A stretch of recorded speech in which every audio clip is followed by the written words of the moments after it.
ପିଲାମାନେ ଆମେ ବହୁତ ପରିଶ୍ରମ କରି ଏହି ପ୍ରଶ୍ନ ଉତ୍ତର ଗୁଡ଼ିକ ସିଲେକ୍ସନ୍ କରି ଭିଡ଼ିଓ ପ୍ରସ୍ତୁତି କରିଛୁ, ଯାହାକି ତୁମ ଏହି ବାର୍ଷିକ ପରୀକ୍ଷାରେ ଆସିବାର 100% ଚାନ୍ସ ରହିଛି। ସେଥିପାଇଁ ଏହି ସୁଯୋଗକୁ ହାତଛଡ଼ା ନ କରି ତୁରନ୍ତ ଏହାର ଲାଭ ଉଠାଅ। ତେବେ ଆସ ଦେଖିବା କେଉଁ ସବୁ ପ୍ରଶ୍ନ ରହିଛି। ପ୍ରଶ୍ନ ନମ୍ବର 1।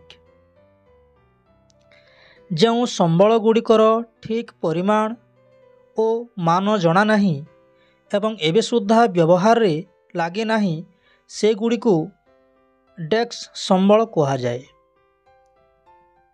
ଯେଉଁ ସମ୍ବଳ ଗୁଡ଼ିକର ଠିକ୍ ପରିମାଣ ଓ ମାନ ଜଣା ନାହିଁ ଏବଂ ଏବେ ସୁଦ୍ଧା ବ୍ୟବହାରରେ ଲାଗେ ନାହିଁ, ସେଗୁଡ଼ିକୁ ଡେସ୍କ ସମ୍ବଳ କୁହାଯାଏ।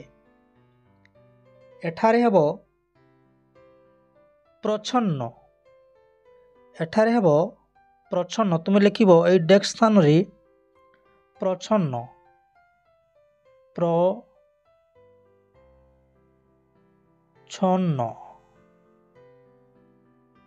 ପ୍ରଚ୍ଛନ୍ନ ଲେଖିବ ପିଲାମାନେ। ତାପରେ ନେକ୍ସଟ କ୍ୱେଶ୍ଚନ୍ ଅଛି, ବାଲି ଓ ପଟୁ ସମ ପରିମାଣରେ ଥିବା ମୃତ୍ତିକାକୁ କେଉଁ ମାଟି କୁହାଯାଏ? ଏହି ଡେସ୍କ ପ୍ରଣୀ ଜାଗାରେ ତୁମେ ଲେଖିବ ଦୋରସା ମାଟି।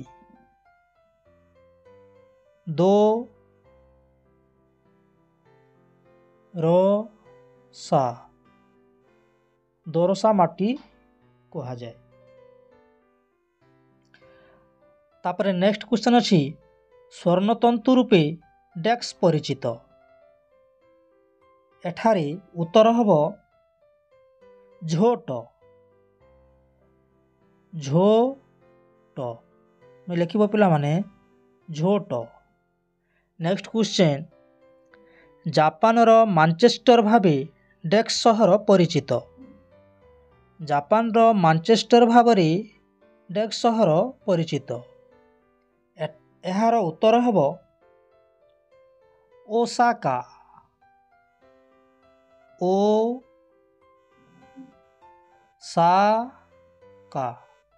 ଓସାକା।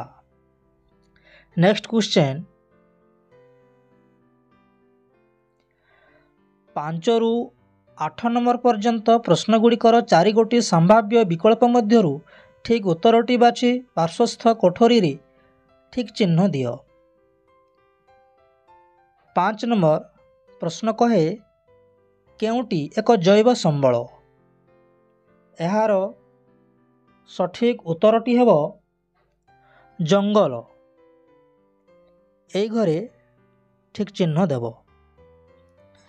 ନେକ୍ସଟ, କେଉଁ ପ୍ରାଣୀ ଆଫ୍ରିକାର ସାଭାନା ଅଞ୍ଚଳରେ ଦେଖାଯାଏ ନାହିଁ?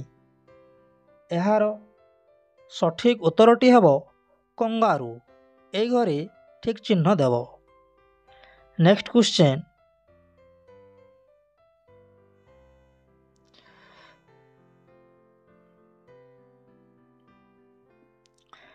କେଉଁ ସ୍ଥାନଟି ପକ୍ଷୀ ବିହାର ସହ ସମ୍ପର୍କିତ? ଏହାର ସଠିକ୍ ଉତ୍ତରଟି ହେବ ଭରତପୁର। ଏଇଠି ଠିକ୍ ଚିହ୍ନ ଦେବ। ନେକ୍ସଟ, ଗହମ ଉତ୍ପାଦନରେ ଯୁକ୍ତରାଷ୍ଟ୍ର ଆମେରିକାର ସ୍ଥାନ ପୃଥିବୀରେ। ଏହାର ସଠିକ୍ ଉତ୍ତରଟି ହେବ ଦ୍ୱିତୀୟ। ଏଇଠି ଠିକ୍ ଚିହ୍ନ ଦେବ। ନେକ୍ସଟ କ୍ୱେଶ୍ଚନ୍,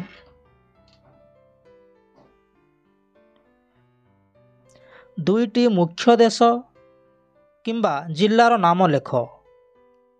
ଦୁଇଟି ମୁଖ୍ୟ ଦେଶ କିମ୍ବା ଜିଲ୍ଲାର ନାମ ଲେଖ। ପୃଥିବୀରେ ଝୋଟ ଉତ୍ପାଦନ କରୁଥିବା 2ଟି ପ୍ରମୁଖ ଦେଶ। 9 ନମ୍ବର, ଏହାର ଉତ୍ତର ଲେଖିବ ପିଲାମାନେ। ଏଇଠି ଲେଖିବ ବାଂଲାଦେଶ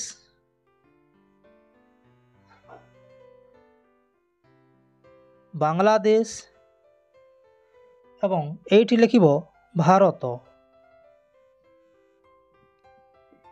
ନେକ୍ସଟ କ୍ୱେଶ୍ଚନ୍, ଓଡ଼ିଶାରେ କପା ଚାଷ କରୁଥିବା 2ଟି ପ୍ରମୁଖ ଜିଲ୍ଲାର ନାମ ଲେଖ। ଆମ ଓଡ଼ିଶାରେ କପା ଚାଷ କରୁଥିବା 2ଟି ପ୍ରମୁଖ ଜିଲ୍ଲା ହେଲେ प्रथमटी है बलांगीर, ये लिख पे बलांगीर बलांगीर एवं अन्यटी लिख नुआपड़ा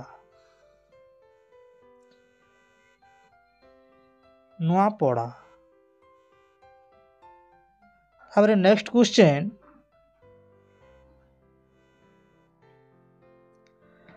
एगार रु 14 नंबर पर्यंत प्रश्नगुड़िकर प्रथम शब्द द्वयर संपर्क को बुझी द्वितीय शब्द सह संपर्कित शब्द को शून्य स्थान रे लेख।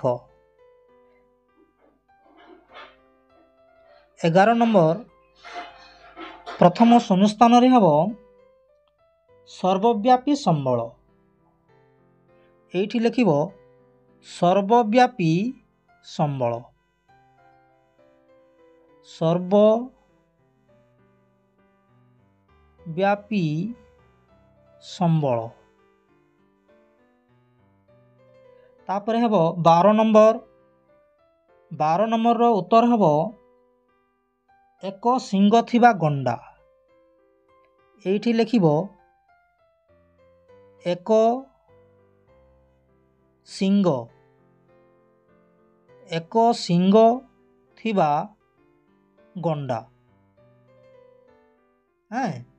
नेक्स्ट क्वेश्चन 13 नंबर, एठारे उत्तर हब मेम्पिस, मेम्पिस लिखिब मे मपम्प हर्ष इम्पी दंतस मेम्पिस दंतस हलांत। नेक्स्ट 14 नंबर हब सरकारी मालिकाना, एठी लिखिब सरकारी मालिकाना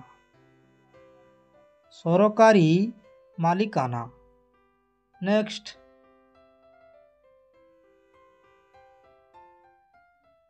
संक्षिप्त टिप्पणी लेख प्रश्न नंबर 15 रु 17 पर्यंत।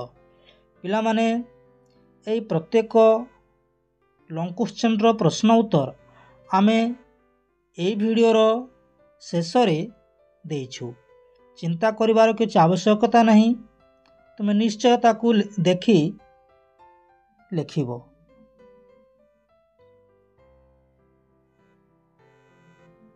एई प्रश्नर उत्तर गुड़िक निश्चय आमे एई वीडियोर शेष रे देइछु। चिंता करिवार आवश्यकता नहीं, तुमे ताकू देखि लिखिबो।